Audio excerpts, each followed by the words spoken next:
Chapter 11. Green Men and White Apes.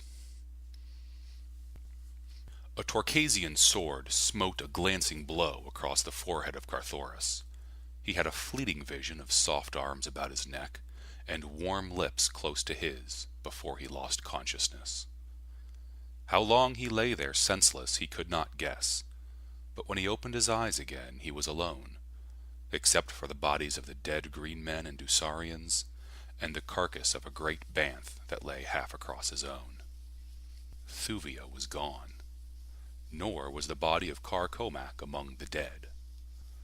Weak from loss of blood, Carthoris made his way slowly toward Anthor, reaching its outskirts at dark.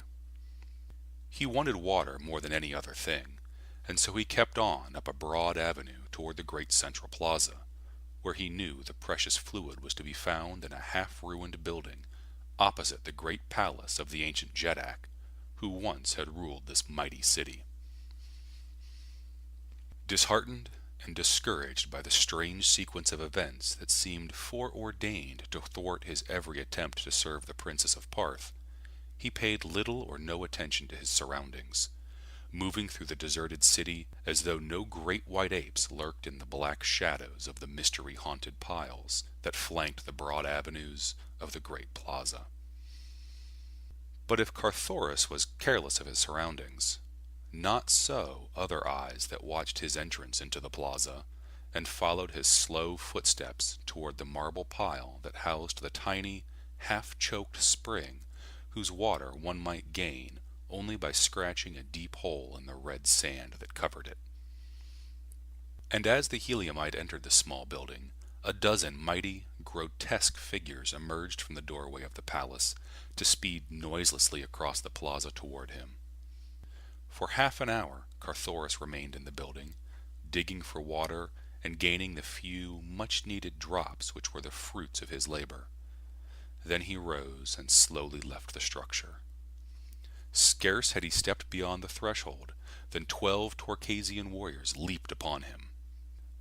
No time then to draw longsword, but swift from his harness flew his long, slim dagger, and as he went down beneath them, more than a single green heart ceased beating at the bite of that keen point. Then they overpowered him and took his weapons away, but only 9 of the 12 warriors who had crossed the plaza returned with their prize. They dragged their prisoner roughly to the palace pits, where in utter darkness they chained him with rusty links to the solid masonry of the wall. "Tomorrow Thar Ban will speak with you," they said. "Now he sleeps, but great will be his pleasure when he learns who has wandered amongst us.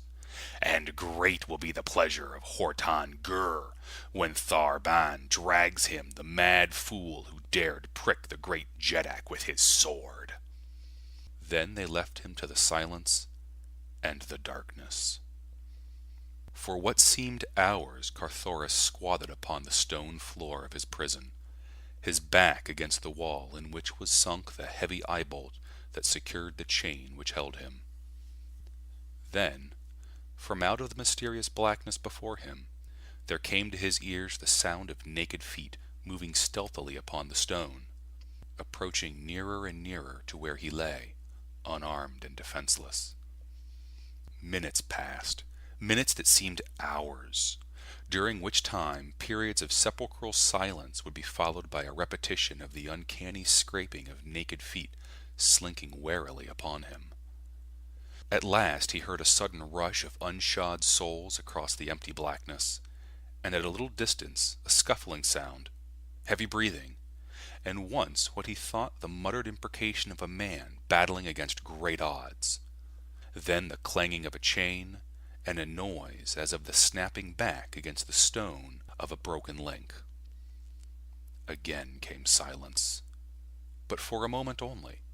Now he heard once more the soft feet approaching him. He thought that he discerned wicked eyes gleaming fearfully at him through the darkness. He knew that he could hear the heavy breathing of powerful lungs. Then came the rush of many feet toward him, and the things were upon him. Hands terminating in man-like fingers clutched at his throat and arms and legs. Hairy bodies strained and struggled against his own smooth hide as he battled in grim silence against these horrid foemen in the darkness of the pits of ancient Anthor. Thewed like some giant god was Carthoris of Helium, yet in the clutches of these unseen creatures of the pit's Stygian night he was helpless as a frail woman. Yet he battled on, striking futile blows against great hispid breasts he could not see, feeling thick squat throats beneath his fingers, the drool of saliva upon his cheek, and hot, foul breath in his nostrils.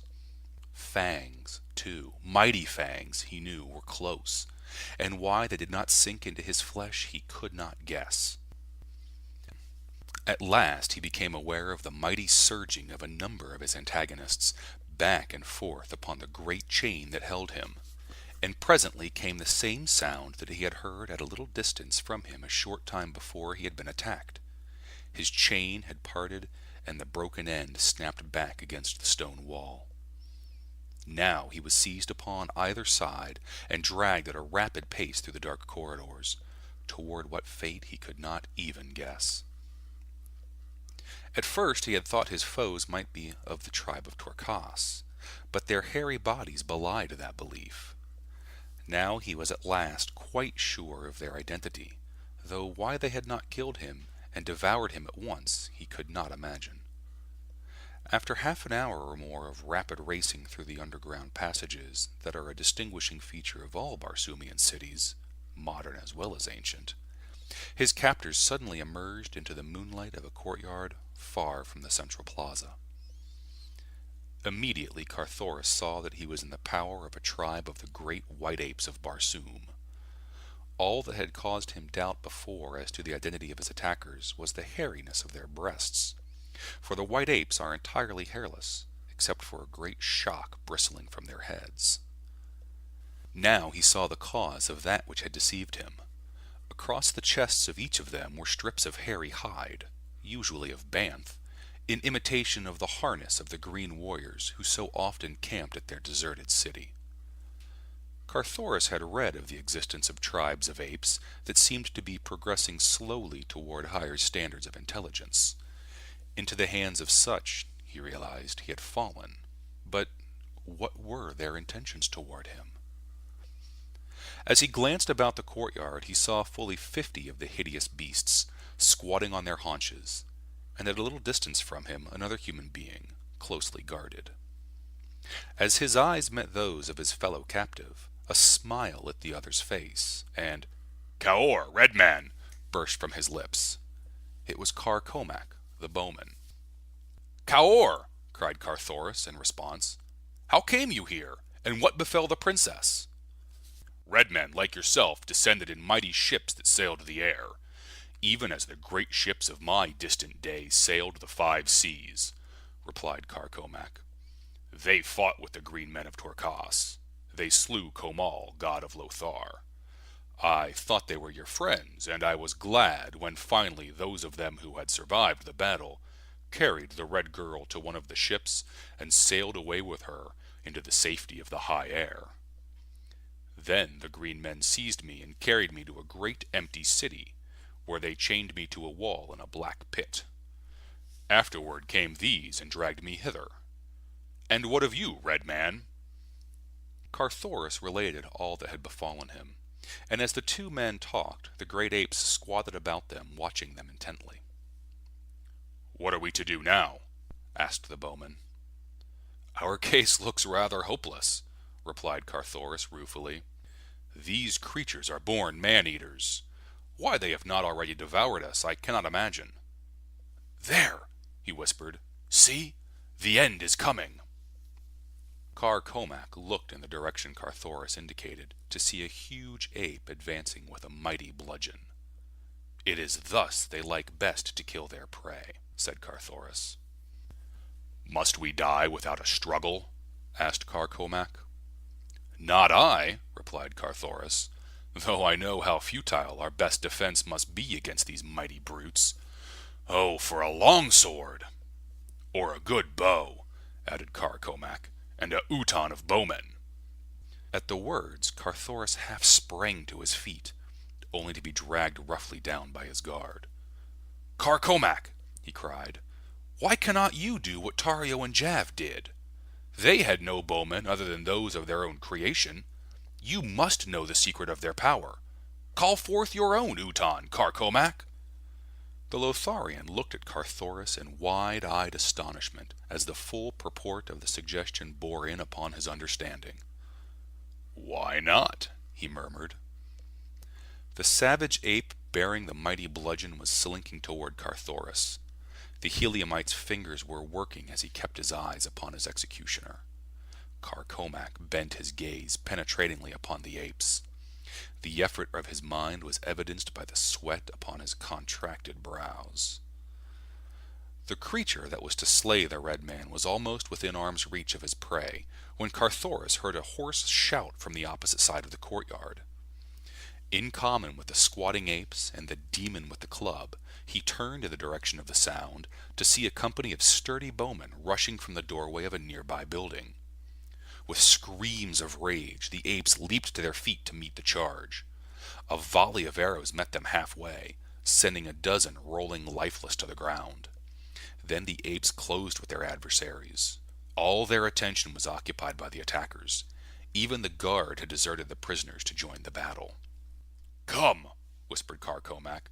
"Now may we escape while their attention is diverted from us by my bowmen." "And leave those brave fellows leaderless?"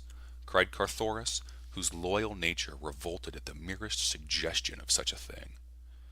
Carcomac laughed.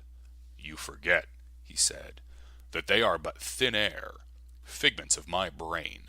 They will vanish, unscathed, when we have no further need for them. Praised be your first ancestor, Red Man, that you thought of this chance in time. It would never have occurred to me to imagine that I might wield the same power that brought me into existence." "You are right," said Carthoris. "Still, I hate to leave them, though there is naught else to do." And so the two turned from the courtyard, and making their way into one of the broad avenues, crept stealthily in the shadows of the building toward the great central plaza upon which were the buildings occupied by the Green Warriors when they visited the deserted city. When they had come to the plaza's edge, Carthoris halted. "Wait here," he whispered. "I go to fetch Thotes, since on foot we may never hope to escape the clutches of these green fiends." To reach the courtyard where the Thotes were kept, it was necessary for Carthoris to pass through one of the buildings which surrounded the square. Which were occupied and which were not, he could not even guess, so he was compelled to take considerable chances to gain the enclosure in which he could hear the restless beasts squealing and quarreling amongst themselves.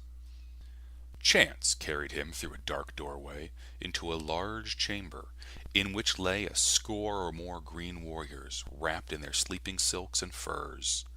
Scarce had Carthoris passed through the short hallway that connected the door of the building and the great room beyond it, than he became aware of the presence of something or someone in the hallway through which he had but just passed. He heard a man yawn, and then, behind him, he saw the figure of a sentry arise from where the fellow had been dozing, and stretching himself, resume his wakeful watchfulness. Carthoris realized that he must have passed within a foot of the warrior, doubtless rousing him from his slumber. To retreat now would be impossible. Yet to cross through that room of sleeping warriors seemed almost equally beyond the pale of possibility. Carthoris shrugged his broad shoulders and chose the lesser evil. Warily he entered the room. At his right, against the wall, leaned several swords and rifles and spears, extra weapons which the warriors had stacked here, ready to their hands should there be a night alarm calling them suddenly from slumber. Beside each sleeper lay his weapon. These were never far from their owners, from childhood to death. The sight of the swords made the young man's palm itch. He stepped quickly to them, selecting two short swords, one for Carcomac, the other for himself, also some trappings for his naked comrade. Then he started directly across the center of the apartment among the sleeping Torcasians. Not a man of them moved until Carthoris had completed more than half of the short, though dangerous journey. Then a fellow directly in his path turned restlessly upon his sleeping silks and furs. The Heliumite paused above him, one of the short swords in readiness should the warrior waken. For what seemed an eternity to the young prince, the green man continued to move uneasily upon his couch. Then, as though actuated by springs, he leaped to his feet and faced the red man. Instantly Carthoris struck, but not before a savage grunt escaped the other's lips. In an instant the room was in turmoil. Warriors leaped to their feet, grasping their weapons as they rose, and shouting to one another for an explanation of the disturbance. To Carthoris, all within the room was plainly visible in the dim light reflected from without, for the further moon stood directly at zenith. But to the eyes of the newly awakened green men, objects as yet had not taken on familiar forms. They but saw vaguely the figures of warriors moving about their apartment. Now one stumbled against the corpse of him whom Carthoris had slain. The fellow stooped, and his hand came in contact with the cleft skull. He saw about him the giant figures of other green men, and so he jumped to the only conclusion that was open to him. "The Thirds!" he cried. "The Thirds are upon us! Rise, warriors of Torcas, and drive home your swords within the hearts of Torcas's ancient enemies!" Instantly the green men began to fall upon one another with naked swords. Their savage lust of battle was aroused. To fight, to kill, to die with cold steel buried in their vitals. That to them was nirvana. Carthoris was quick to guess their error and take advantage of it. He knew that in the pleasure of killing they might fight on long after they had discovered their mistake, unless their attention was distracted by sight of the real cause of the altercation. And so he lost no time in continuing across the room to the doorway upon the opposite side, which opened into the inner court, where the savage thoats were squealing and fighting among themselves. Once here he had no easy task before him. To catch and mount one of these habitually rageful and intractable beasts was no child's play under the best of conditions. But now, when silence and time were such important considerations, it might well have seemed quite hopeless to a less resourceful and optimistic man than the son of the great warlord. From his father he had learned much concerning the traits of these mighty beasts, and from Tars Tarkas also, when he had visited that great green jeddak among his horde at Thark. So now he centered upon the work in hand all that he had ever learned about them from others and from his own experience, for he, too, had ridden and handled them many times. The temper of the thoats of Torcas appeared even shorter than their vicious cousins among the Tharks and Warhoons, and for a time it seemed unlikely that he should escape a savage charge on the part of a couple of old bulls that circled, squealing, about him. But at last he managed to get close enough to one of them to touch the beast. With the feel of his hand upon the sleek hide, the creature quieted, and in answer to the telepathic command of the red man, sank to its knees. In a moment Carthoris was upon its back, guiding it toward the great gate that leads from the courtyard through a large building at one end into an avenue beyond. The other bull, still squealing and enraged, followed after his fellow. There was no bridle upon either, for these strange creatures are controlled entirely by suggestion, when they are controlled at all. Even in the hands of the giant green men, bridle reins would be hopelessly futile against the mad savagery and mastodonic strength of the thoat, and so they are guided by that strange telepathic power with which the men of Mars have learned to communicate in a crude way with the lower orders of their planet. With difficulty, Carthoris urged the two beasts to the gate, where, leaning down, he raised the latch. Then the thoat he was riding placed his great shoulder to the skeel-wood planking, pushed through, and a moment later the man and the two beasts were swinging silently down the avenue to the edge of the plaza, where Carcomac hid. Here Carthoris found considerable difficulty in subduing the second thoat, and as Carcomac had never before ridden one of the beasts, It seemed a most hopeless job. But at last the bowman managed to scramble to the sleek back, and again the two beasts fled softly down the moss-grown avenues toward the open sea bottom beyond the city. All that night and the following day, and the second night, they rode toward the northeast. No indication of pursuit developed, and at dawn of the second day Carthoris saw in the distance the waving ribbon of great trees that marked one of the long Barsoomian waterways. Immediately they abandoned their thoats and approached the cultivated district on foot. Carthoris also discarded the metal from his harness, or such of it as might serve to identify him as a Heliumite, or of royal blood, for he did not know to which nation belonged this waterway, and upon Mars it is always well to assume every man and nation your enemy until you have learned the contrary.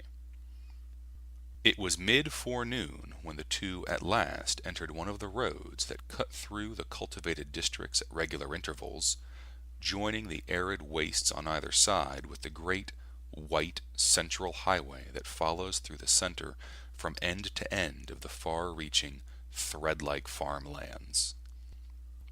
The high wall surrounding the fields served as a protection against surprise by raiding green hordes, as well as keeping the savage banths and other carnivora from the domestic animals and the human beings upon the farms. Carthoris stopped before the first gate he came to, pounding for admission. The young man who answered his summons greeted the two hospitably, though he looked with considerable wonder upon the white skin and auburn hair of the bowman. After he had listened for a moment to a partial narration of their escape from the Torcasians, he invited them within, took them to his house, and bade the servants there prepare food for them.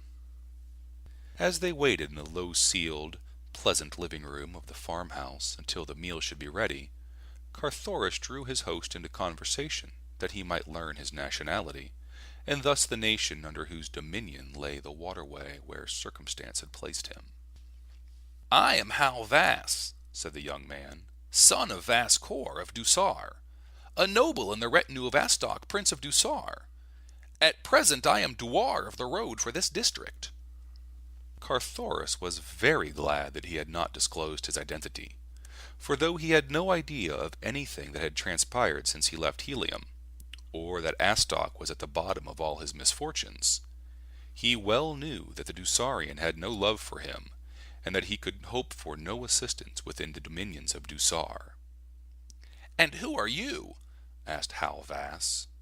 "By your appearance I take you for a fighting man, but I see no insignia upon your harness. Can it be that you are a panthan?"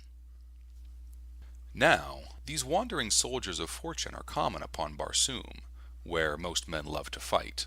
They sell their services wherever war exists, and in the occasional brief intervals when there is no organized warfare between the red nations, they join one of the numerous expeditions that are constantly being dispatched against the green men in protection of the waterways that traverse the wilder portions of the globe. When their service is over, they discard the metal of the nation they have been serving until they shall have found a new master. In the intervals they wear no insignia, their war-torn harness and grim weapons being sufficient to attest their calling. The suggestion was a happy one, and Carthoris embraced the chance it afforded to account satisfactorily for himself. There was, however, a single drawback. In times of war, such panthans as happened to be within the domain of a belligerent nation were compelled to don the insignia of that nation and fight with her warriors. As far as Carthoris knew, Dusar was not at war with any other nation, but there was never any telling when one red nation would be flying at the throat of a neighbor, even though the great and powerful alliance, at the head of which was his father, John Carter, had managed to maintain a long peace upon the greater portion of Barsoom. A pleasant smile lighted Hal Vass's face as Carthoris admitted his vocation. "It is well," exclaimed the young man, "that you chanced to come hither, for here you will find the means of obtaining service in short order.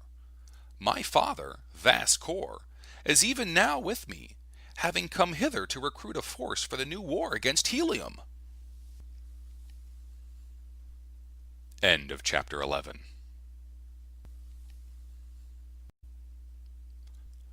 Chapter 11. Green Men and White Apes. A Torcasian sword smote a glancing blow across the forehead of Carthoris.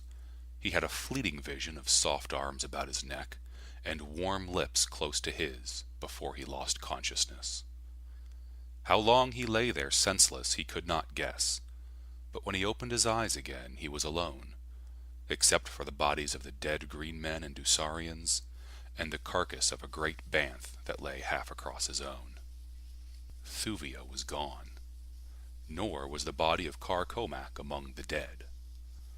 Weak from loss of blood, Carthoris made his way slowly toward Anthor. It will be the pleasure of Hortan Gur when Tharban drags him, the mad fool who dared prick the great Jeddak with his sword. Then they left him to the silence and the darkness. For what seemed hours Carthoris squatted upon the stone floor of his prison, his back against the wall in which was sunk the heavy eye-bolt that secured the chain which held him. Then, from out of the mysterious blackness before him, there came to his ears the sound of naked feet moving stealthily upon the stone, approaching nearer and nearer to where he lay, unarmed and defenseless. Minutes passed, minutes that seemed hours, during the warriors leaped upon him. No time then to draw longsword, but swift from his harness flew his long, slim dagger, and as he went down beneath them, more than a single green heart ceased beating at the bite of that keen point. Then they overpowered him and took his weapons away, but only 9 of the 12 warriors who had crossed the plaza returned with their prize. They dragged their prisoner roughly to the palace pits, where in utter darkness they chained him with rusty links to the solid masonry of the wall. "Tomorrow Tharban will speak with you," they said. "Now he sleeps, but great will be his pleasure when he learns who has wandered amongst us, and great," reaching its outskirts at dark. He wanted water more than any other thing, and so he kept on up a broad avenue toward the great central plaza, where he knew the precious fluid was to be found in a half-ruined building opposite the great palace of the ancient Jeddak, who once had ruled this mighty city. Disheartened and discouraged by the strange sequence of events that seemed foreordained to thwart his every attempt to serve the Princess of Parth, he paid little or no attention to his surroundings, moving through the deserted city as though no great white apes lurked in the black shadows of the mystery-haunted piles that flanked the broad avenues of the great plaza. But if Carthoris was careless of his surroundings, not so other eyes that watched his entrance into the plaza and followed his slow footsteps toward the marble pile that housed the tiny, half-choked spring whose water one might gain only by scratching a deep hole in the red sand that covered it. And as the Heliumite entered the small building, a dozen mighty, grotesque figures emerged from the doorway of the palace to speed noiselessly across the plaza toward him. For half an hour Carthoris remained in the building, digging for water and gaining the few much-needed drops which were the fruits of his labor. Then he rose and slowly left the structure. Scarce had he stepped beyond the threshold than 12 Torcasians